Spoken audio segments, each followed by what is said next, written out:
No se comprenden ni la formación ni el mantenimiento del vasto imperio romano sin un poderoso ejército bien equipado, entrenado, pagado y alimentado.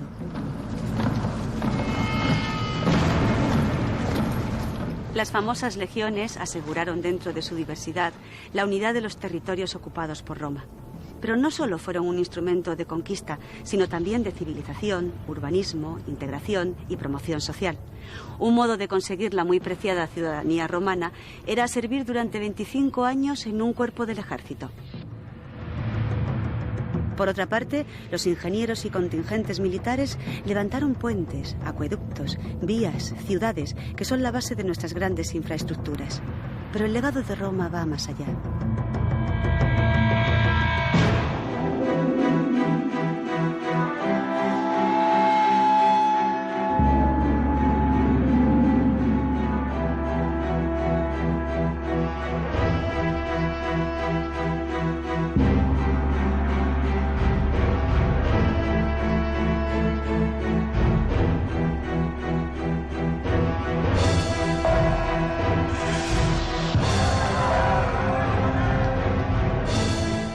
Imperio Romano.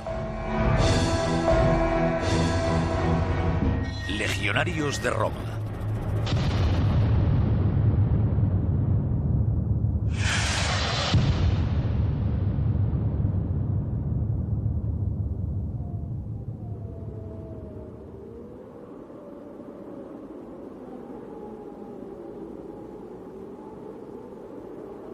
En la frontera entre Escocia e Inglaterra, los arqueólogos descubrieron la presencia de un recinto fortificado de madera. La excavación se inició en 1950. Entonces se llegó a la conclusión de que varias generaciones de soldados se habían sucedido allí entre el año 85 y el 350 después de Cristo.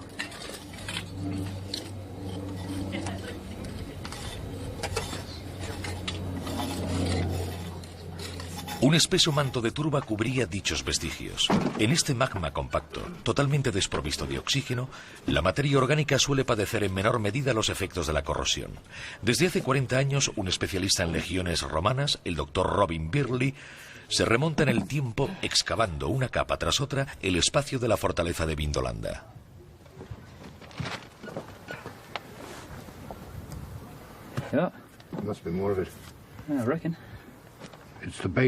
Es la base de una gran olla para cocinar. Bueno, realmente no fue empleada para cocinar, sino que se utilizó como recipiente para guardar algo. No fue expuesta al fuego, solo nos queda localizar los 30 o 40 trozos restantes.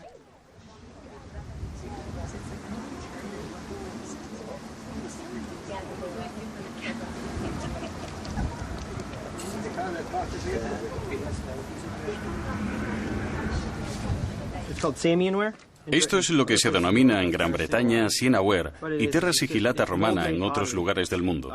Son piezas de barro realizadas con moldes. La mayoría de estas piezas de cerámica encontradas en Vindolanda son originarias de La Gaufresec, una ciudad de Aveyron, en Francia. Eran importadas por los militares para ser usadas aquí en Vindolanda.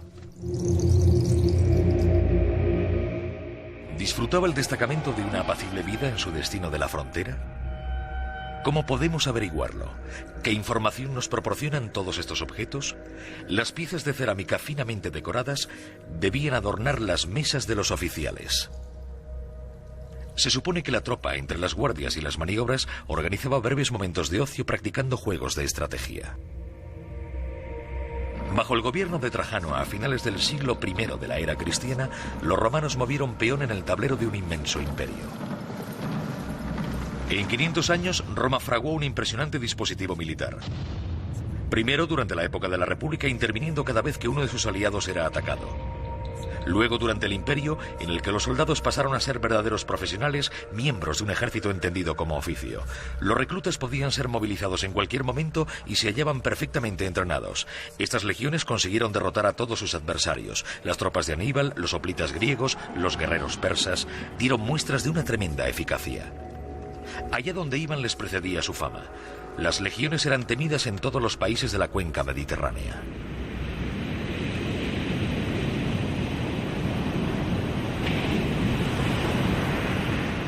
Estas legiones al mando de Cneo Cornelio Escipión desembarcaron en la ciudad griega de Emporión.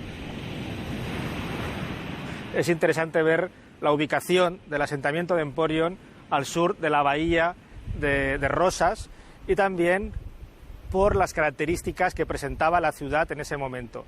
Actualmente la topografía ha cambiado mucho de época antigua, pero en época antigua la ciudad griega de Emporion estaba formada por dos núcleos urbanos, el sector de la Palayápolis, el actual San Martí de Ampurias, que cerraba una pequeña bahía natural, y el sector de la Neápolis, que la cerraba por el sur, este puerto natural. Por tanto, la ciudad de Emporion presentaba unas características topográficas y unas infraestructuras portuarias que fueron importantes y fueron utilizadas para desembarcar este ejército en el año 218 a.C. A partir de este desembarco, Roma inicia la ofensiva contra el ejército cartaginés e instala el campamento militar de Tarraco. Durante el siglo I a.C. se fundaron muchas ciudades en Hispania. Una de las más importantes, Mérida. En el año 25 a.C., según nos refiere Dion Casio, se funda la nueva colonia Augusta Emérita. La denominación emérita obedece a que su primer contingente colonial son estos veteranos de las legiones quinta y décima, quienes van a formar parte de esa inicial población de un nuevo territorio, el territorio lusitano, poco romanizado, un territorio que se va a incorporar al proceso político de Augusto en la península ibérica. Años más tarde, otra nueva generación de ciudadanos, ya plenamente romanizados y conocedores de los usos y costumbres culturales de Roma, serán los que realizarán la gran producción monumental de la nueva capital Augusta Emérita. Capital que sin duda se aproximará a los esquemas metropolitanos, como se puede ver en los conjuntos del Foro, el Teatro y todos los recintos monumentales de la nueva colonia emeritense. La ubicación de la colonia Augusta Emérita está determinada por los dos ríos, el Guadiana y el Albarregas. La planta está rodeada por una gran muralla que se abría en 4 puertas de ingreso. Incorporaba en el interior las 2 vías principales, en torno a cuya intersección se encontraban los 2 recintos de espacios públicos, el Foro Colonial y el Foro Provincial.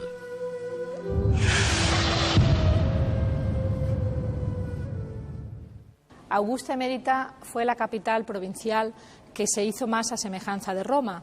Tanto el Foro Colonial como el Foro Provincial son una copia de los patrones metropolitanos de la ciudad de Roma. Un ejemplo singular es este grupo de eneas, del que no se conserva el original del Foro de Augusto en Roma, pero sí se conservan parte de las piezas de ese impresionante recinto que albergaba algunas de las estatuas más significativas de todo ese elenco del Foro de Augusto. Los clipeos, las cariátides, que recordaban al modelo de la propia metrópolis, lo que nos habla de esos artistas y talleres que llegaron a la capital provincial y que desarrollaron un arte hasta entonces desconocido. La legión fue sobre todo el principal instrumento de la conquista. Desde su fundación en el año 753 a.C., la ciudad de Roma no cesó de acrecentar su poder. Al principio gobernada por reyes, pronto se convirtió en una república. A mediados del siglo III antes de nuestra era, la totalidad de la península italiana había sido conquistada. Más allá de sus fronteras daría comienzo una nueva aventura. La península ibérica tardó 200 años en ser conquistada, antes de que Julio César acabase sometiendo a todos los pueblos de la Galia mediante una complicada campaña. Por el norte, las legiones avanzaron hacia Germania. Conquistaron Nórica, Dalmacia y se adentraron en Grecia alcanzando los confines de Oriente Próximo, Siria y Palestina. Al mismo tiempo, tras haber arrasado Cartago, el ejército romano conquistó todo el norte de África. 500 años después de la fundación de su ciudad, los romanos controlaban todo el Mediterráneo.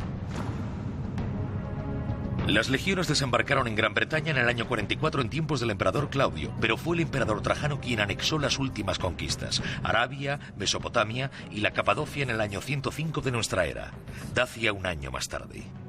¿Pero qué sabemos de la vida de los legionarios en el transcurso de estas campañas?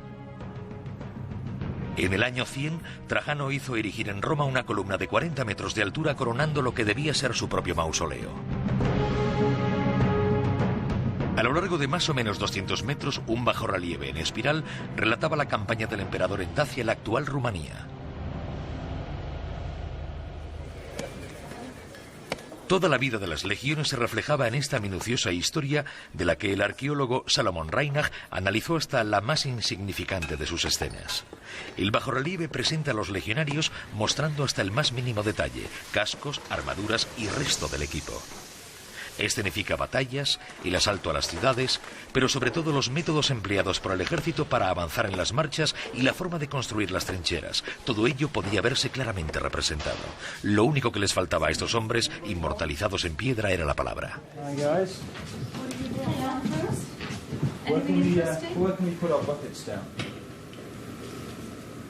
Los arqueólogos de Vindolanda extrajeron de la turba las pruebas que evidenciaban todo el potencial de las legiones de Roma. En este caso, este hueso del cráneo de un buey en concreto fue clavado en una estaca y utilizado como diana. Podemos observar unos orificios en él. Por supuesto, el animal ya estaba muerto antes de la práctica y por eso todos los agujeros son regulares. La cabeza no se cortó expresamente para ello. Al menos no había crueldad en este sentido. Pero ahora observen estos agujeros. Fueron realizados con puntas de jabalinas o algún arma semejante que perforaron la parte exterior de este cráneo. Si cogemos una punta de jabalina y la introducimos por aquí, podemos comprobar que el corte encaja perfectamente.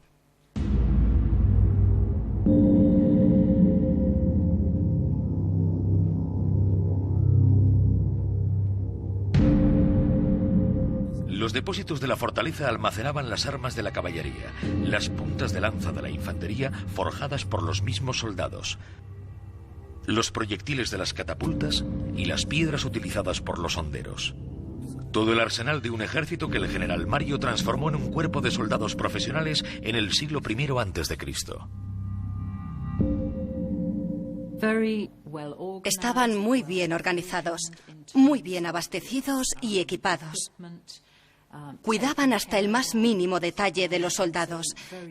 Y de esta forma, los soldados tenían la sensación de formar parte de una máquina muy bien engrasada, muy bien entrenada y equipada. Tenían un fuerte sentimiento de pertenencia al grupo, lo que les ayudaba a desempeñar mucho mejor su función como soldados.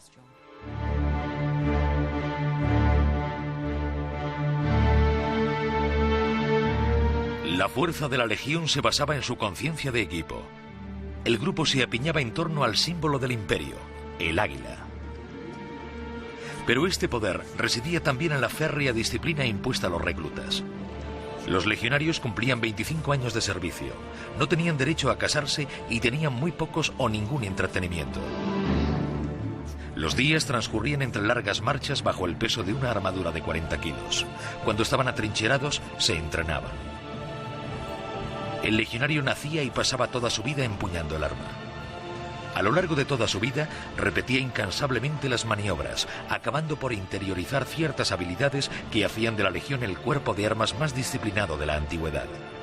Durante el tiempo que no estaba entrenando, el soldado limpiaba sus armas y su casco antes de que el centurión pasase revista. Si no estaban relucientes, era castigado. Una extenuante patrulla en el mejor de los casos, apaleamiento o latigazos en el peor de ellos. Si desertaba y era detenido, le esperaba la muerte. En los 4 puntos cardinales, las legiones impusieron lo romano por medio de las armas y la sangre, pero también transformando el paisaje, ya que en lo sucesivo habría que proteger este imperio en expansión, aumentando los kilómetros de frontera levantados frente a los bárbaros. Se construyeron numerosos recintos fortificados en los confines de este inmenso imperio.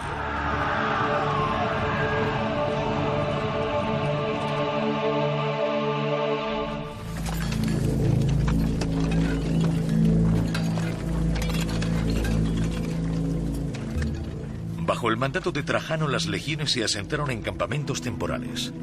En Bretaña, la actual Gran Bretaña, se enfrentaron a temibles guerreros, los pictos. En Vindolanda, las colinas de Bardonville, frontera natural entre Inglaterra y Escocia, se asomaban a las colinas del norte. Aquí fue donde se consiguió detener la conquista. Fue aquí donde a principios del siglo II de nuestra era, con los emperadores de Trajano y Adriano, donde se jugó gran parte de la suerte del imperio. ¿Cuáles eran entonces los puntos débiles de las legiones? La excavación de la fortaleza de Vindolanda permitió dar con las piezas maestras que desvelaban tal misterio.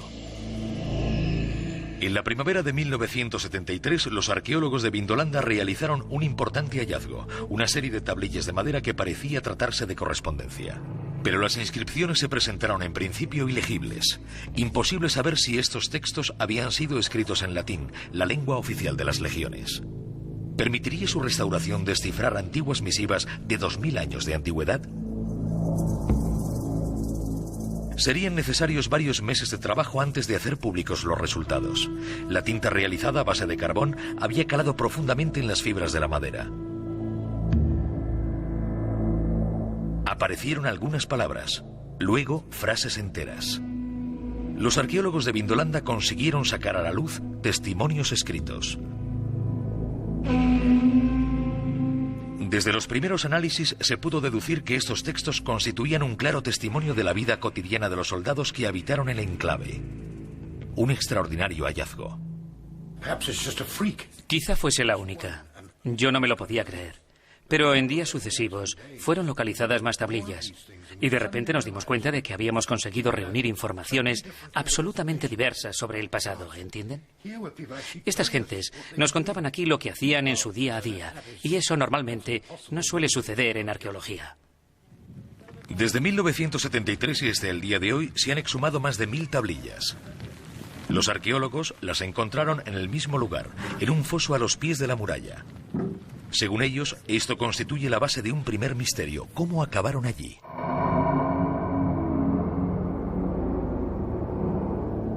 Las tablillas eran de roble. Tenían el formato de una postal. En el reverso, el texto en latín. En el anverso, la dirección del destinatario.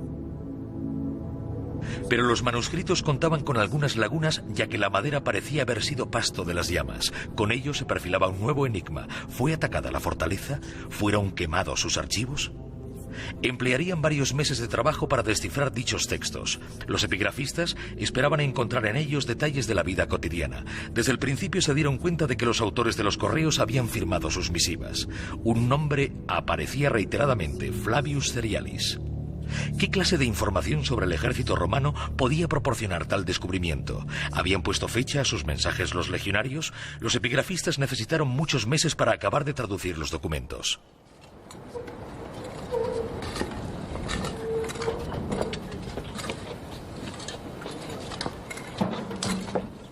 Estos testimonios escritos permitieron a los arqueólogos comprender mejor el entramado de muros que estaban excavando. Por este lado tenemos un tipo de construcción muy diferente. No puede verse demasiado bien, pero se trata de una serie de habitaciones pequeñas, realmente pequeñas, algo así como 2 metros por 3, lo que no suele ser habitual en un recinto fortificado romano. Seguramente era la zona del hospital. Excavamos la mayor parte de la zona central y sabemos que este tipo de fortificaciones albergaba a unos 1000 hombres. Esto hacía imprescindible la presencia de un hospital. Tenemos más información al respecto, ya que una de las tablillas encontradas indicaba que el tribuno había enviado a grupos de soldados para construir el hospital, y otra de las tablillas hacía referencia a algunos médicos, recetas y demás.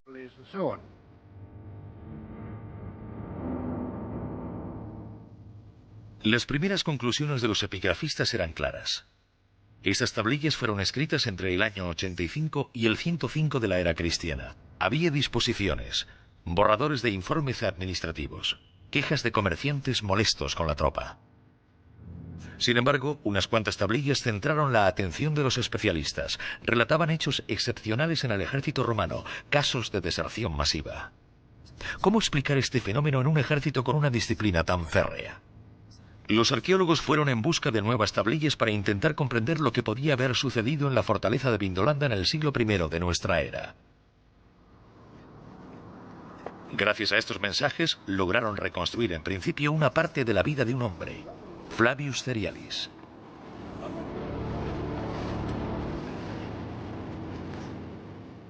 Flavius Cerialis era tribuno. Se hallaba al mando del campamento de Vindolanda. Le escribía al gobernador de la provincia y a algunos de sus oficiales y recibía por parte de estos las correspondientes respuestas. El tribuno Cerialis dirigía 480 hombres. los soldados de la 9ª Cohorte Bátava, una unidad de refuerzo con origen en los Países Bajos. El destacamento del campamento de Vindolanda estaba formado por una unidad de infantería y otra de caballería reclutadas en la desembocadura del Rin. Se trataba de una unidad de refuerzo cuyos soldados se convertirían en ciudadanos romanos al cumplir los 25 años de servicio. Flavius Cerialis también era bátavo y su familia había adquirido la ciudadanía romana bajo el gobierno de Vespasiano en el año 70 de nuestra era. Sus padres permanecieron fieles a Roma en el momento de las revueltas que teñieron de sangre aquella provincia. La 9ª Cohorte había construido un recinto fortificado de madera en la explanada de Vindolanda. Defendía la frontera norte, sofocando los asaltos de los temibles guerreros pictos, de cuya infantería y caballería recelaba Cerialis.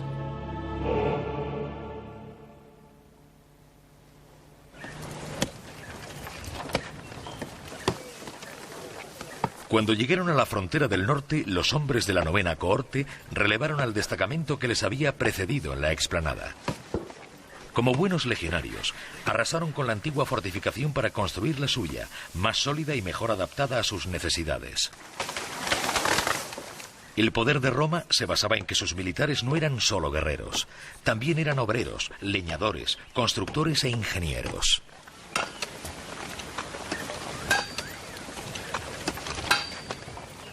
Los soldados de Vindolanda eran como hormigas. Cortaban cientos de árboles, cavaban y se atrincheraban cada vez que paraban. En ocasiones arrasaban bosques enteros para maniobrar a su antojo. Edificaban fortificaciones capaces de resistir cualquier tipo de asalto.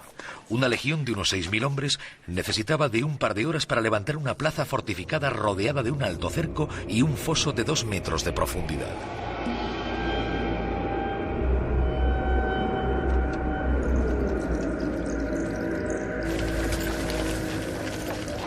En Vindolanda, el destacamento de Flavius Cerialis construyó una fortificación sin saber si iba a permanecer mucho tiempo en el lugar. Quizás al día siguiente, estos hombres recibiesen órdenes para adentrarse en territorio enemigo. Bajo el imperio de Trajano, a finales del siglo I, 28 legiones, 150.000 hombres velaban por la seguridad del imperio. Eran ciudadanos romanos, pero la defensa de las fronteras requería cada vez un mayor número de hombres. Al lado de las legiones, las cohortes de refuerzo eran formadas a partir de reclutamientos llevados a cabo en territorios conquistados. Si sobrevivían a los 25 años de servicio, podían obtener también ellos la ciudadanía romana. Serían propietarios de una pequeña porción de terreno. Era a lo que aspiraban los hombres de la 9ª Cohorte. Para ellos, la colina de Vindolanda se encontraba en el fin del mundo. Emplearon varias semanas para venir desde la Galia. Algunos llegaron enfermos, víctimas de una conjuntivitis que los debilitaba. Otros habían caído en emboscadas. Flavius Cerialis hacía recuento de sus muertos. A su llegada, los pictos lanzaron su caballería ligera con fuerza y contundencia y se adentraron en las colinas.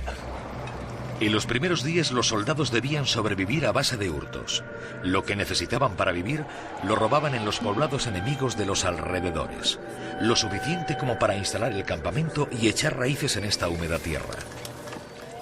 En cada una de estas racias intentaban hacerse con paja seca para alcanzar uno de los pocos placeres que podía permitirse el legionario: fabricarse un buen lecho.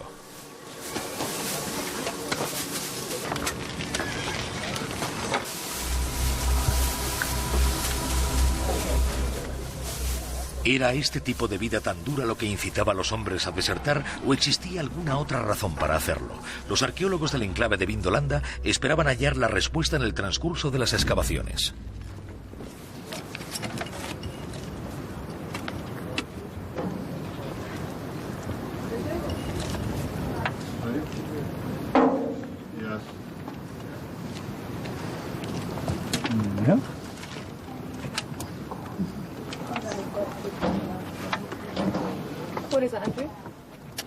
Un nuevo trozo de tienda. Como pueden observar, se encuentra realmente en muy buen estado. Resulta curioso que todavía huela a cuero.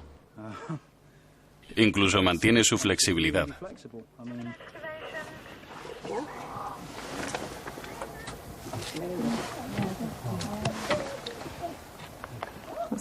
Mira, es un gran trozo.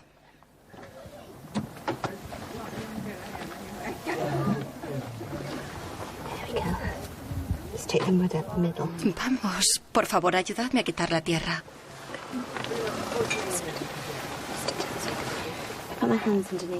Mira, este sí que es un gran trozo.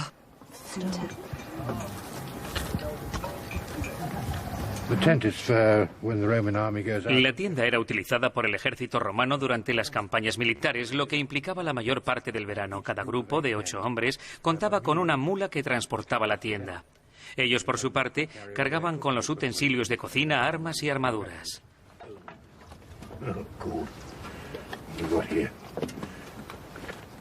La tierra de Escocia no solo conservó las tiendas de los legionarios, sino que además engulló los restos de sus comidas.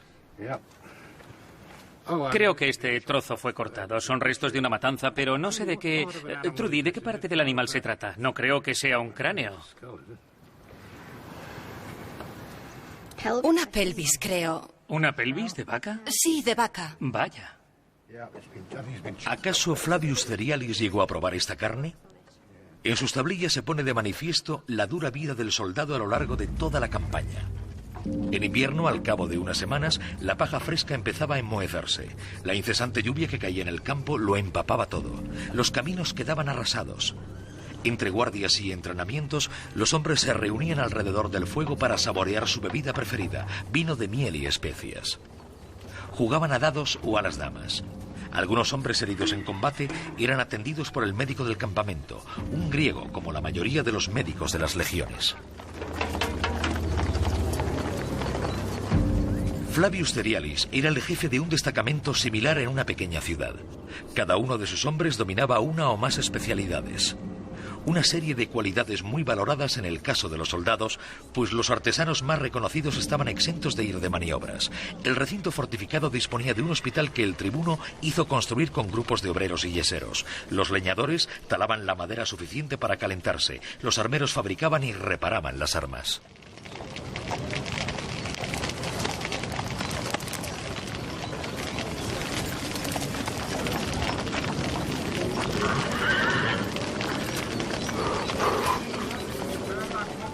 Los hombres esperaban la llegada del buen tiempo para recaudar los impuestos en los condados circundantes o comerciar con los pueblos vecinos.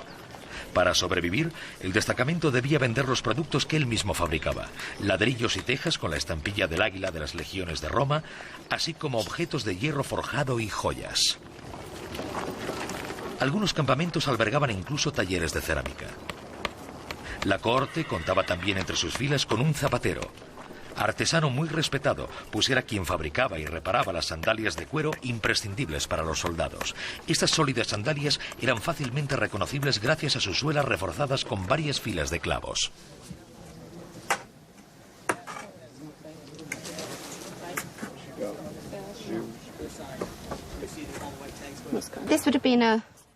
Se trata de un zapato de soldado. Podemos observar los clavos bajo la suela que protegían el calzado durante las marchas. Top part that would go up. It's a full boot. Little there underneath. Has it got studs on the bottom, or is it not that kind of a? I think it's more of a. It might have the studs on the bottom. You see, I don't want to lift it up too much because of the. You see the. It's an actual boot. This. Podemos ver que se trata de un zapato de cuero y está realizado en una sola pieza. Se pueden apreciar estos agujeros, estos anchos agujeros para los cordones. Los más pequeños están hechos simplemente como decoración. Probablemente debían usar una especie de calcetines. Es realmente estimulante y se trata probablemente de uno de los mejores descubrimientos que hayamos podido realizar. Es realmente fantástico. Observen, está muy bien conservado. Es maravilloso encontrar esto.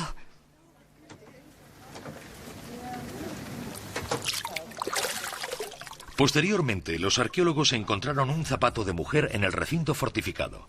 Un descubrimiento excepcional. ¿Qué hace allí entre todos los efectos militares? Muy bonito. Realmente precioso. Sí, estaba por allí. Sí, se encontraba por allí. Colóquelo en una bolsa con un poco de agua. Es realmente fantástico. Otra vez zapatos de mujer. Sí, zapatos de mujer. Y en un campamento de soldados. Además de los zapatos de mujer, el equipo localizó zapatillas de bebé dentro del recinto amurallado. Una nueva excavación extrajo de la tierra una espada de madera.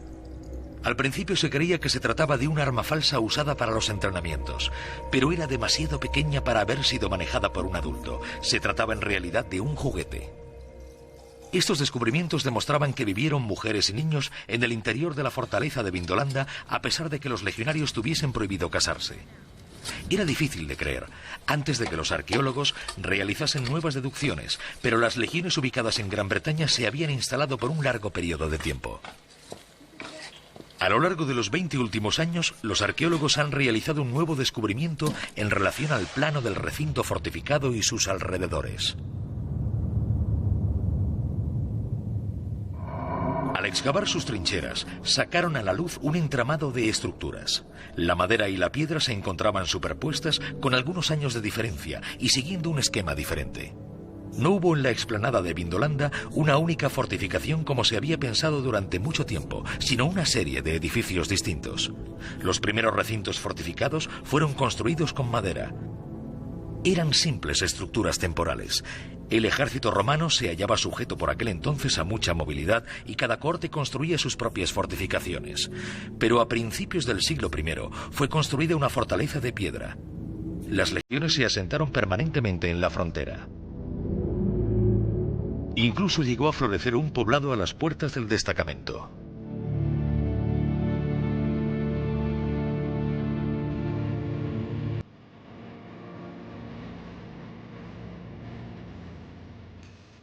La fortaleza de piedra atrajo a poblaciones vecinas que conseguían obtener cierto beneficio económico. Un nuevo poblado vio la luz. Seguramente los jóvenes de la novena corte debieron encontrarse allí con jovencitas que se convertirían en sus compañeras, a pesar del estricto reglamento de las legiones. Este pueblo albergaba a comerciantes, familiares de soldados y zonas de ocio. Una de estas zonas se convirtió en uno de los principales símbolos del mundo romano, los baños. Este edificio, compuesto por dos salas abovedadas paralelas y por una piscina con forma de media luna, era construido normalmente a las afueras del asentamiento.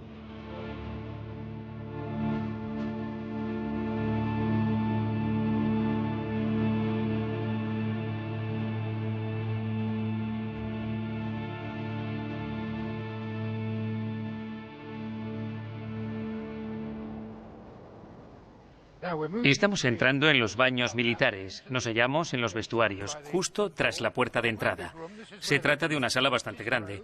Aquí es donde se dejaba la ropa antes de entrar al baño. Este podía albergar a 50 o 60 personas a la vez. Y aquí nos encontramos en la zona de baños propiamente dicha.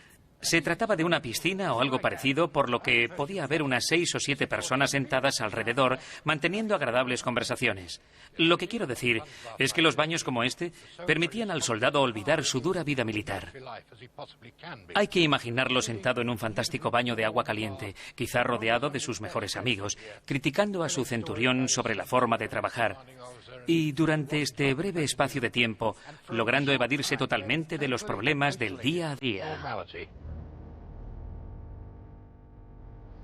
Antes de empezar con sus excavaciones, los especialistas en arquitectura militar se preguntaban si la fortificación de piedra de Vindolanda se asemejaría al resto de las construidas en el resto de fronteras del imperio. ¿Tendría esta gran nave forma rectangular, con el esqueleto edificado alrededor de dos grandes ejes que se cortaban en ángulo recto?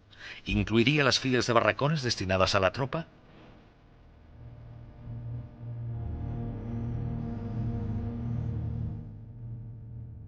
Los arqueólogos suponían que la tradición militar prevalecería y que encontrarían el Praetorium, cuartel general, cuyo corazón estaba formado por la sala de los estandartes, un santuario dedicado al culto imperial y a la salvaguardia del tesoro del destacamento.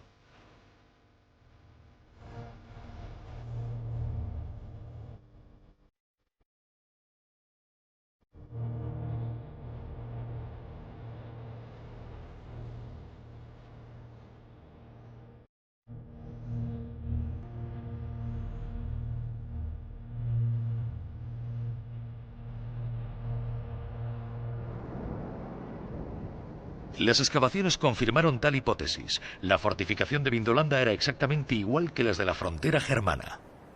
Aquí tenemos el edificio del cuartel general, el más importante del recinto fortificado. Cuando bajamos aquí podemos apreciar a mano derecha uno de los numerosos depósitos del recinto. Aquí es donde se debían custodiar las armas, las lanzas de caballería, espadas, jabalinas y dagas, pero también las ropas y las armaduras. El ejército romano usaba muchos tipos diferentes de atuendos. Y ahora pasemos al lugar más importante. Se trata del bloque de los oficiales y en su interior, en el centro, tenemos la capilla de las insignias. En esta pieza, en esta capilla de las insignias, podemos imaginar una estatua del emperador en el centro. Quizá aquí en medio.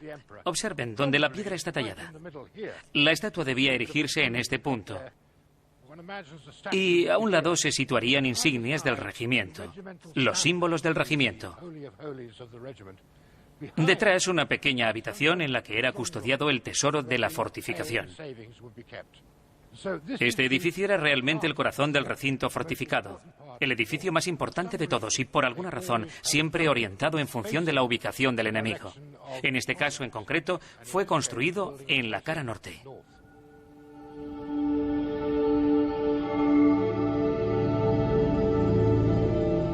Con la construcción de la fortaleza de piedra, las tropas se asentaron en el territorio que defendían frente a los invasores bárbaros. El doctor Birley pensaba que los soldados se habían aclimatado trabando sólidas relaciones con las personas autóctonas. Una vez más, las tablillas confirmaron dicha hipótesis. El mismo Flavius Cerialis no vino solo hasta estos lejanos parajes. Su mujer y su hijo lo acompañaron. Numerosos oficiales habían hecho lo mismo, como lo demuestran las tablillas registradas con el número de inventario 291 y 292. Correspondencia privada entre la mujer de Cerialis, Lepidina, y la esposa del prefecto de un campamento, Claudia Severa.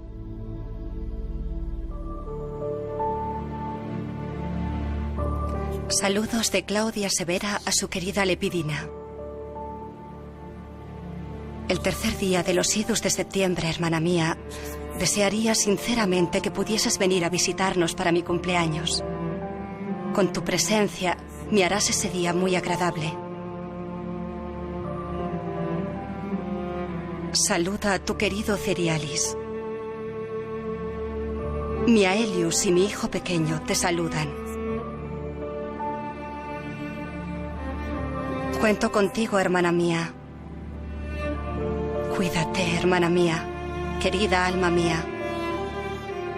Así también yo seré feliz. Saludos. Querida Claudia, como te prometí, pedí permiso a Cerialis para ir a verte y me dijo que ya lo sabía y que os visitaremos juntos. Recibirás otra misiva indicándote cómo y cuándo nos veremos. Besos a tu Aelius de mi parte, hermana lejana, mi alma gemela. Ningún texto mejor que las tablillas de Vindolanda pusieron en evidencia los cambios de costumbres en el ejército romano. Los reclutas de las tropas de refuerzo afrentaron una regla fundamental de la legión: fundaron familias en su asentamiento. Con ello podemos llegar a comprender por qué desertaron tantos hombres. Podemos imaginar por qué los soldados desertaban. Muchos de ellos debían convivir con alguna joven del pueblo, de tal manera que cuando fueron enviados a Dacia, la única solución mientras no transcurriesen los 25 años era desertar, escapar huyendo a través de las colinas durante varias semanas a la espera de que el regimiento se marchase y así regresar para vivir tranquilos.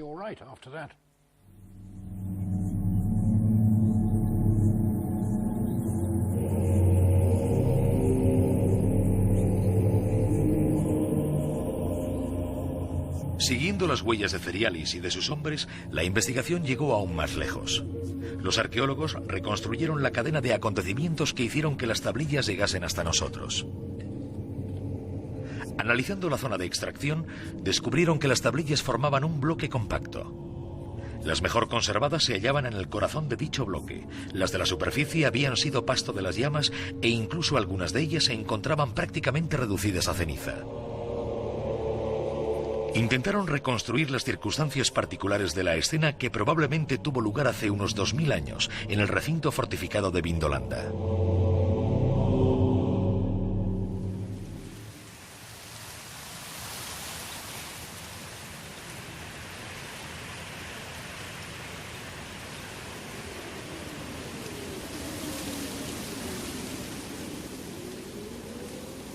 Tras varios años de acuartelamiento, la novena cohorte bátava fue enviada al Danubio. Antes de abandonar el lugar, Flavius Cerialis quemó precipitadamente todos los archivos.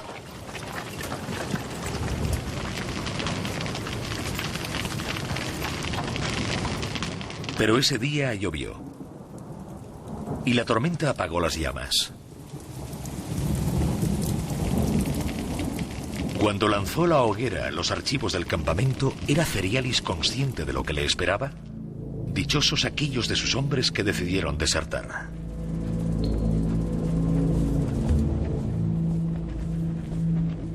En el mes de marzo del año 105 después de Cristo, el emperador Trajano atravesaba el Danubio a miles de kilómetros de Vindolanda.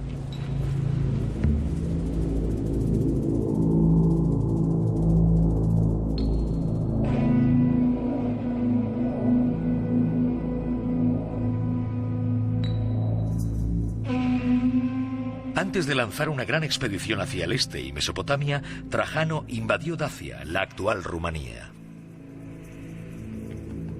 8 legiones se instalaron más allá del Danubio para proteger esta lejana colonia enclavada en pleno país bárbaro.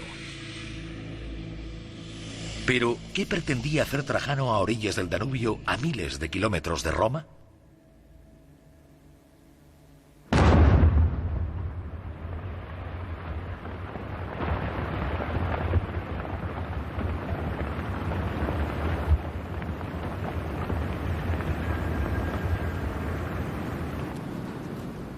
Aquí tenemos la puerta de acceso de la galería que data de la época romana.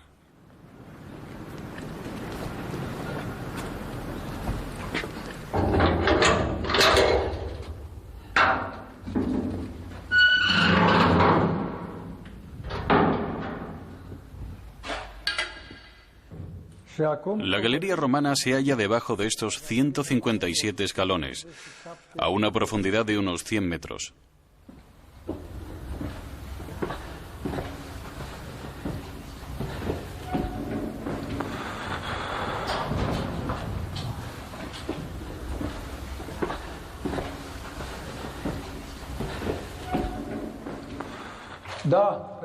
Los romanos valoraban el sentido estético de las construcciones. Avanzaban bajo tierra con mucho cuidado. En esta época no había explosivos. Todo era hecho a mano. Solo usaban buriles y martillos para excavar este tipo de túneles, poco a poco.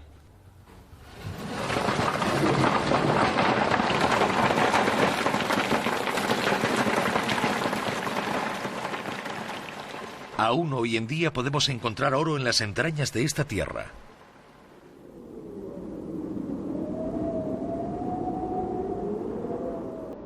Las campañas de la novena cohorte en Dacia fueron duras y muy crueles. Esta guerra es la que reprodujo la columna de Trajano sin omitir el más sórdido de los detalles.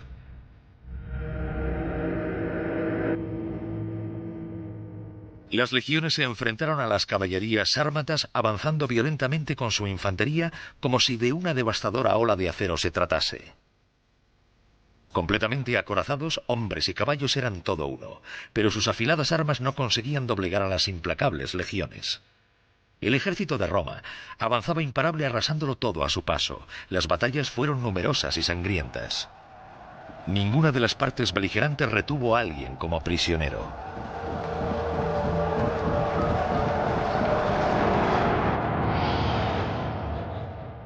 En este conflicto, como en toda guerra, fue la población civil la que más sufrió. Las mujeres, ancianos y niños, cuando no eran masacrados, eran deportados.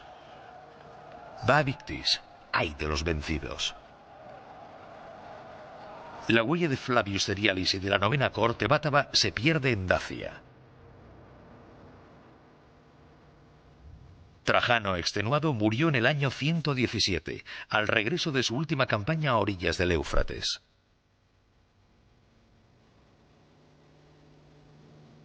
Cuando Adriano accedió al poder, comprendió rápidamente que la época de la expansión era agua pasada. El nuevo emperador decidió rodear el imperio con una línea de defensa formada por miles de torres de vigilancia, murallas y fosos. Esta frontera, delimitando el territorio, tenía como misión frenar y abortar cualquier posibilidad de ataque bárbaro. En Germania, Oriente y África había varios miles de kilómetros que defender con solo 130.000 hombres. El ejército romano dedicó sus últimos esfuerzos a la construcción de esta barrera.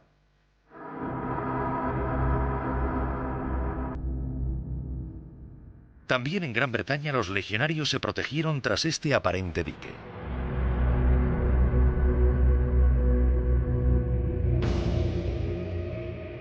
Una muralla de 6 metros de alto, de 2 a 3 de ancho y 130 kilómetros de largo cercaba el norte de la isla. Un profundo foso bordeaba esta obra. Un camino avanzaba en paralelo, comunicando una fortificación con otra. Vindolanda se encontraba en el centro del dispositivo y Adriano la visitó personalmente. Iniciados en el año 122, los trabajos finalizaron 5 años más tarde. Un gran número de unidades participaron en la edificación de esta ingente obra. Cada kilómetro y medio, un pequeño bastión albergaba a un puñado de soldados de infantería y algunos de caballería.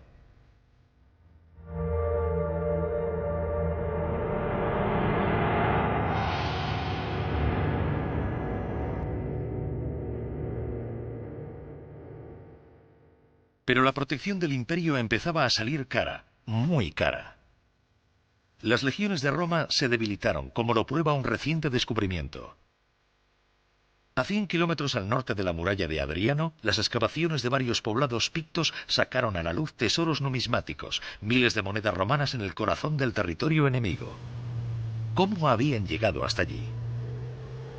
Los arqueólogos escoceses lo comprendieron enseguida, como lo explica el conservador del Museo Nacional de Escocia. Las monedas de esta olla fueron encontradas al otro lado de la frontera romana, en pleno territorio bárbaro. Creemos que se trata de un botín correspondiente a un robo o un soborno del poder local por parte del jefe del destacamento. En esta época, los romanos usaban tanto su potencial militar como las misiones diplomáticas. Y cuando el ejército no era suficiente, el soborno podía ser de gran utilidad.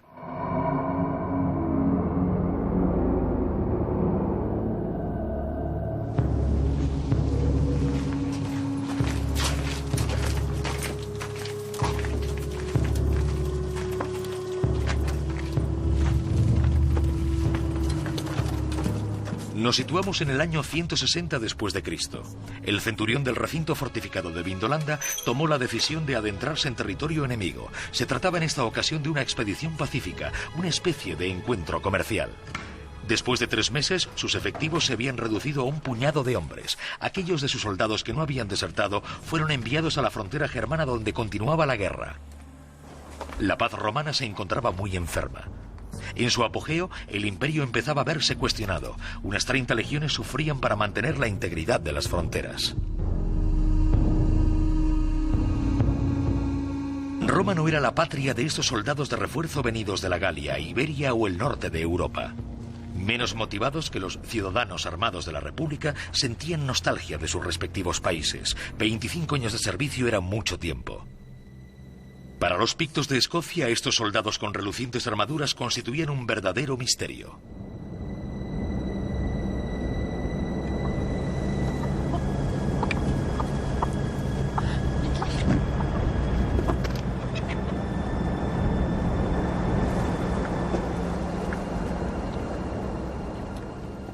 El mantenimiento de las tropas en la frontera tuvo nuevas consecuencias. Los encuentros culturales se multiplicaron, facilitando una cierta forma de mestizaje.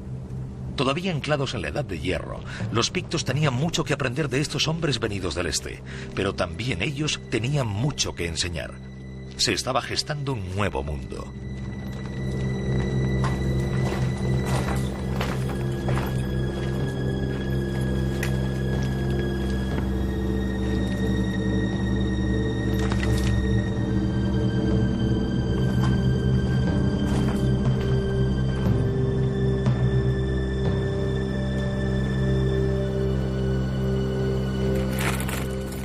¿Quién podía imaginar que algún día los romanos pagarían caro mantener la paz y proteger el imperio?